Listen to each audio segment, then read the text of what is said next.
Think of a snow globe, right? Like one of those perfect miniature worlds. Oh, I love those. Everything is frozen in this idyllic, safe little pose. Exactly. Oh. It's entirely safe, but it's completely artificial. And it really only takes one accidental knock for that thick glass to shatter. And then you're just left with a puddle of water and a total mess on the floor. Right. Well, welcome to our deep dive for today. We are exploring the source material for Gunahon Ka Devta. Or The God of Sins in English. Yes, by the legendary writer Dharamvir Bharati. And for you listening, you should know this is one of the highest-selling Hindi novels of all time. It really is. I mean, millions of people love this book for its depiction of, unexpressed pain and this solitary faith. It's just a monumental piece of literature.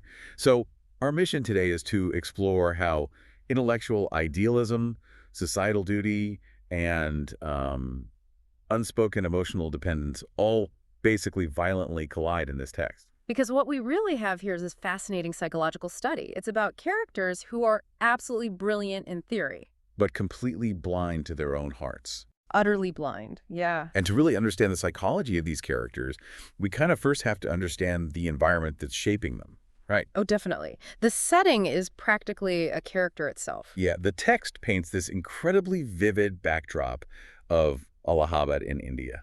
It describes it as a city ruled by a, quote, romantic, moody city god.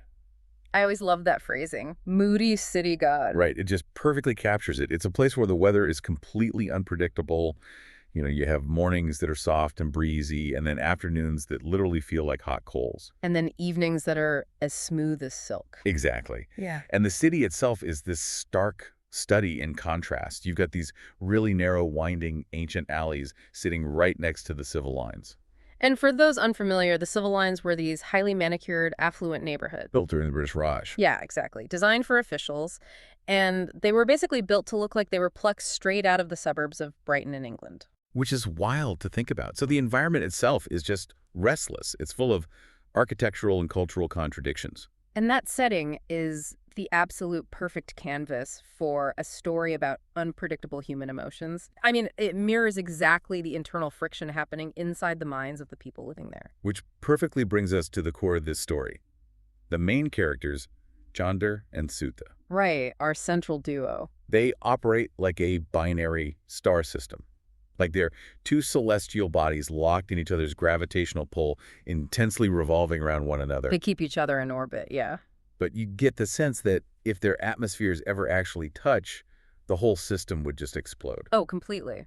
So to give some context, Chander is this brilliant, intense research scholar in economics. He's a protege, right? Yeah, the protege of Dr. Shukla, who is a highly respected university professor, and Sudha is Dr. Shukla's daughter. And she's described as innocent, playful, and more than a bit wild. Very wild. Their lives are enmeshed in a way that really defies simple categorization. Yeah, enmeshed almost feels like too light a word when you look at the specific details the source text provides. I mean, Sudha literally micromanages Chander's diet. She really does. She forces him to eat these homemade nakatai biscuits and makes him drink this incredibly thick, milky tea. Which he hates. Right, he hates the taste of it. But she claims that because he does, quote, brain work, his body requires the rich milk, not strong tea. And he just submits. He drinks it anyway. He completely surrenders to her maternal care. But then, wait, let's unpack this. Because you look at the flip side of that dynamic. Yeah. And Chander exerts complete control over her social life. He really does. It's extreme. Like, if Sudha goes to a friend's party without his explicit permission, he gives her the silent treatment.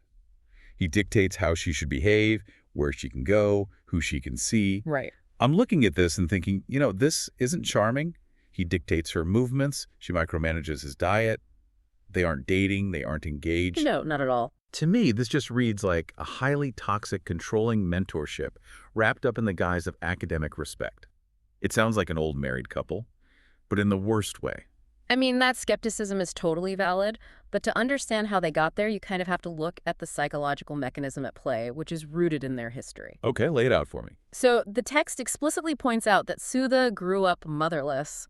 She spent her early years in a village and came to Allahabad as a completely wild, untamed teenager. Like, how wild are we talking? Like throwing massive tantrums, tearing up her school notebooks. She even used to bite the gardener if things didn't go her way. Oh, wow. Okay. Biting the gardener is pretty wild. Exactly. And her father, Dr. Shukla, being this strict academic, he just simply couldn't handle her. But Chander could. How? By yelling at her. No, actually, Chander was the only one who could tame her through this imposing, silent authority. And she accepted his discipline willingly because, deep down, it provided the boundaries she so desperately needed. I hear that backstory, I really do. But I'm still struggling to give him a pass just because she used to throw tantrums and bite people. Well, sure. It still feels incredibly manipulative on his part, setting up this dynamic where she's just entirely subservient to his moods. No, you're right to see the danger in their dynamic. What they've created is that perfectly sealed snow globe you mentioned earlier. Right. They've built a bubble of pure, almost spiritual affection. It feels incredibly safe to them because they've consciously stripped it of all the messy, physical reality of adult romance. Ah, so they're in denial. Dangerous levels of denial. Neither of them recognizes the romantic undercurrent that is just so obvious to anyone on the outside. They're completely lacking in self-awareness, convinced they're just playing the roles of a wise mentor and an eager student. Well, while they're comfortably suffocating inside that perfectly sealed bubble, the novel actually abruptly shoves Chander into the ugly, physical reality of actual romantic love. It's such a jarring shift. It really is. The text forces a confrontation with the dark side of devotion, and it happens in the most unexpected place. This dilapidated, overgrown mansion called Roselawn. Right, he just goes there on a totally mundane errand. Yeah, Chander just goes to get a manuscript typed for Dr. Shukla. And it's a phenomenal shift in tone. I mean, Chander walks into a garden that is overflowing with beautiful roses, but the atmosphere feels utterly dead. There's just no joy in this space. Yeah, and then he reaches out to smell a yellow rose, and without any warning, he is physically attacked from behind. By this frail, erratic, sickly white man named Bertie. Right, Bertie leaps onto Chander's neck, violently accusing him of stealing his roses. The physical violence is such a jolt to the reader. It totally breaks the academic calm we've seen so far. And the situation only gets weirder when Bertie's sister comes out to break up the fight. So, enter Pammy de Cruz. Pammy is fascinating. She really is. She's an Anglo-Indian divorcee, very modern, very pragmatic. After pulling Chander away, she explains her brother's madness. It's a tragic story. It is. Bertie was madly in love with his wife. But his wife had an affair with a sergeant, and she eventually died, giving birth to a child that was very clearly the sergeant's, not Bertie's. Yet Bertie is in complete, absolute denial about the whole thing. Right. He spends his days obsessively guarding these roses as a tribute to the memory of his quote-unquote pure wife, completely erasing the reality of her profound betrayal. He literally lives entirely inside a delusion to protect himself from a broken heart. And here's where it gets really interesting. Pammy reveals a shocking secret to Chander. Bertie is always complaining that someone is sneaking in and destroying his roses, right? Right. Pammy looks at Chander and confesses that she is the one destroying her brother's roses. She is secretly tearing them up and throwing them away. Which sounds cruel at first, but her reasoning is incredibly chilling and internally consistent. Yeah, she basically tells Chander that she despises the deception of marriage. Exactly. Having gone through a messy divorce herself, she harbors this deep, deep hatred for the tragic romanticization of love. Her philosophy is essentially, if a flower is only considered beautiful because it represents the tragic destruction of a man's life and his tether to reality, then damn that flower's beauty. Pammy is basically the anti-Cupid.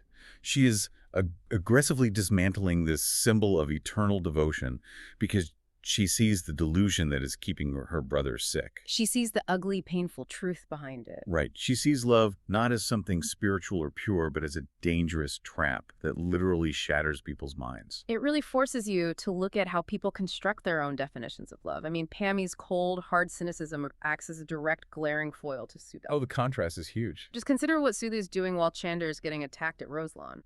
The text describes Sudha lying in the lush green grass at her college with her best friend Gesu, Just lounging around. staring up at the clouds, quoting Urdu poetry to each other, and dreaming of a life without complications. Just pure aesthetic beauty. So Sudha represents this naive romantic ideal. Exactly. And Pammy represents the harsh, pragmatic reality that Sudha and Chander are both desperately avoiding. Pammy forces Chander to see that love isn't just reciting poetry and eating nankatai. Right. It involves betrayal, immense physical pain, broken minds. Yeah, it gets ugly. Well, Pammy's total rejection of romantic love sounds incredibly cynical, but ironically, it actually mirrors how the older generation in the novel views marriage. That's such a good point, just for completely different reasons. Exactly. The older generation doesn't view marriage as a romance either. They view it as a strict, unyielding social and economic contract. And we really see this play out in a deeply philosophical debate between Chander and his mentor, Dr. Shukla. The contrast between the father and the protege here is fascinating. Dr. Shukla, who is this highly educated, respected university professor, sits down and vigorously defends the traditional caste system and the concept of arranged marriage. Which definitely feels jarring to a modern reader. It does. But Dr. Shukla isn't being portrayed as a cartoon villain here. He's articulating the prevailing sociology of his era. He argues that marriage has absolutely nothing to do with emotion. For him, marriage is about, quote, cultural balance. Right, the sociological equilibrium. Yeah, he argues that putting two people from different social or economic backgrounds together throws off the entire equilibrium of society. He even claims that love marriages usually fail because they rely on fleeting, unpredictable emotions rather than structural stability. He's literally looking at human beings as data points on a sociological chart. Exactly. And, this was a very real physical pressure in 1940s and 50s India. For a man like Dr. Shukla, a father's ultimate sacred duty was securing a sociologically stable match within their caste. Emotions don't even factor in. No, to him, personal affection is a dangerous, volatile variable in an otherwise mathematically stable equation. But Chander actually pushes back against his mentor. He argues for progressive ideals, individual compatibility, and true love. He challenges Dr. Shukla, saying you cannot simply look at marriage purely through the macro lens of society. You have to look at the individual souls involved. And it is a beautiful, impassioned argument on paper. Wait, hold on. The hypocrisy here is just staggering to me. So what does this all mean? Chander is giving this impassioned dissertation to his mentor about individual compatibility and true love, yet he simultaneously treats Sudha like property. It's a huge contradiction. He acts like a strict traditional patriarch when he tells her what she can and cannot do. He controls her movements, demands submission. How can a brilliant researcher be so completely blind to his own behavior? It comes down to psychological compartmentalization, extreme compartmentalization. Okay, how so? We have to look at how Chander operates in the wider world as an economics researcher. He looks at macro problems, right? The text tells us that he literally cries over the historical economic exploitation of the poor. Right, he's deeply empathetic on a global scale. Exactly. He feels a deep personal responsibility for the suffering of the masses. And someone who spends their days studying the crushing weight of systemic poverty might view personal romantic desires as, well, just a frivolous distraction. Ah, so he has to elevate his feelings for Sudha just to justify having them at all. Precisely. Because he views his bond with Sudha as pure and spiritual and entirely devoid of physical desire, he has filed it away in a completely different mental compartment from marriage or romance. That makes so much sense. He fails entirely to apply his own progressive theoretical arguments about love to his own life. He can solve the economic disparity of a nation on a whiteboard, but he cannot read the emotional reality of the girl sitting 2 feet in front of him. And that theoretical debate doesn't stay theoretical for very long. The abstract arguments are violently yanked into reality because Dr. Shukla actually decides to practice what he preaches. Oh. Yep. He announces that he is going to arrange Sudha's marriage to a suitable boy of their caste. The snow globe is finally shaken. And it cracks instantly. Dr. Shukla and Chander leave town for a few days to physically look for a groom. And the moment they leave, Sudha completely falls apart. She just spirals. A deep, paralyzing depression. She stops eating. She just cries endlessly. The physical distance suddenly forces her to realize how entirely dependent she is on Chander's presence. Her entire psychological scaffolding just collapses. Exactly. She realizes she doesn't just miss his company, she even misses him scolding her, because his discipline was literally the only thing defining her boundaries. Her entire sense of gravity is tied to him. And in this acute moment of vulnerability, she gets a visitor. Pammy? Yep, Pammy de Cruz shows up at the house. And Pammy, true to form, delivers this chillingly pragmatic worldview directly to Sudha. What does she tell her? She basically looks at the situation and theorizes that girls between the ages of 14 and 34 are dangerously naive. Because they are so sheltered from the real world, she says they'll view anyone who speaks sweetly to them as a god of love. Wow. So they just project their elaborate romantic fantasies onto the very first man who pays them any attention. Exactly. Pammy is diagnosing the exact dynamic between Sudha and Chander right to her face. She's looking at Sudha and basically saying, you think this is a divine spiritual connection. No, you were just a sheltered girl projecting onto an older man because you lack the life experience to know any better. It's brutal, but it's entirely logical within her cynical framework.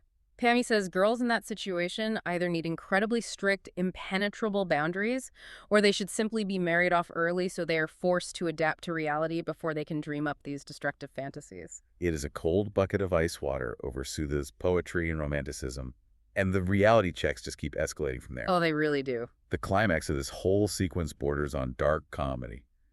The grim reality of arranged marriage literally walks right through the front door of Dr. Shukla's house. The contrast here is just brilliant. It is. Enter the Bua. She's this loud, incredibly traditional, aggressive village aunt who shows up with a sweet, plump, prospective bride named Binti. And the source text gives us this hilarious, almost grotesque detail. I love this part. Binti's father-in-law, a man named Dubiji, is visiting with them. And he is described essentially as a massive mountain of flesh. He lies on this wooden bed that audibly groans under his sheer weight. Just a great visual. And then he proceeds to drink an entire bucket of sherbet in one single sitting. Entire bucket. Entire bucket. And then, the absolute ultimate insult to the host, he leaves a measly 5-rupee note as a parting gift. Which absolutely enrages the Bua. She goes on this massive shouting tirade over the insult of the 5 rupees. But amidst all this shouting, the sherbet, the chaos, the Bua corners Dr. Shukla. She basically bullies him, telling him that the time for debate is over. She mandates that he needs to arrange Sudha's marriage by July. No more delays. Right, no more university studies for her. Yeah. July, it's final. And, the most critical question of this entire sequence is, where is Chander while this mandate is being handed down? Oh, that is the most maddening part of this whole scene. Chander is sitting right there. Right there in the room. He is physically in the room. Yeah. The guy who just gave a passionate dissertation to Dr. Shukla about the necessity of individual compatibility and true love is sitting right there while Sudha's fate is sealed, and he completely folds. It's so frustrating to read. This is the guy who micromanages Sudha's life because he claims to know what's best for her.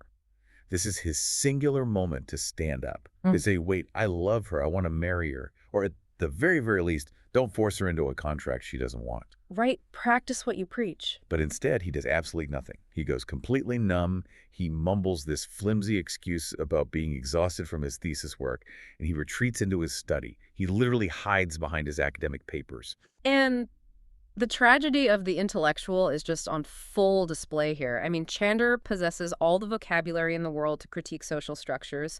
He can articulate exactly why Dr. Shukla's views on caste and marriage are fundamentally flawed. But when it comes to his own life... Exactly. Yeah. When faced with the terrifying prospect of actually claiming his own heart, of stepping out of the absolute safety of his quote-unquote spiritual mentorship and entering the messy, risky, vulnerable real world, he just cowers. He totally freezes. He retreats into submissive obedience to his mentor and to the societal norms he claims to hate.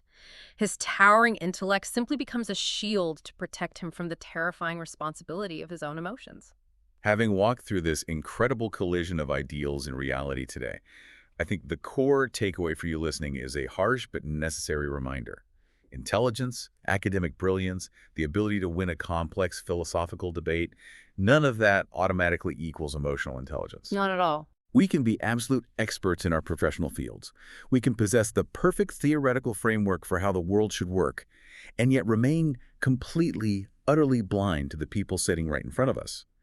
Chander could map the economic struggles of an entire nation, but he couldn't navigate the emotional terrain of his own living room. And that disconnect leaves us with a profound, lingering question drawn directly from the text. I mean, we know the novel is called The God of Sins. Usually when we conceptualize sins, we think of bad actions. Yeah, the malicious things we actively do to hurt other people. Right. But looking at Chander's retreat into his study, what if the greatest sin is actually inaction? What if the true tragedy of life isn't what these characters actively do to each other, but the beautiful, authentic parts of themselves they willingly destroy just to uphold the expectations of a society they don't even agree with? It is the quiet, devastating sin of sitting completely still while the things you love most in the world are taken away. And suddenly, that perfectly sealed, beautiful snow globe doesn't look so comforting anymore. It just looks like a glass cage. Thank you for joining us on this deep dive into the source material. Until next time, take a hard look at the theories you use to build the boundaries of your own life.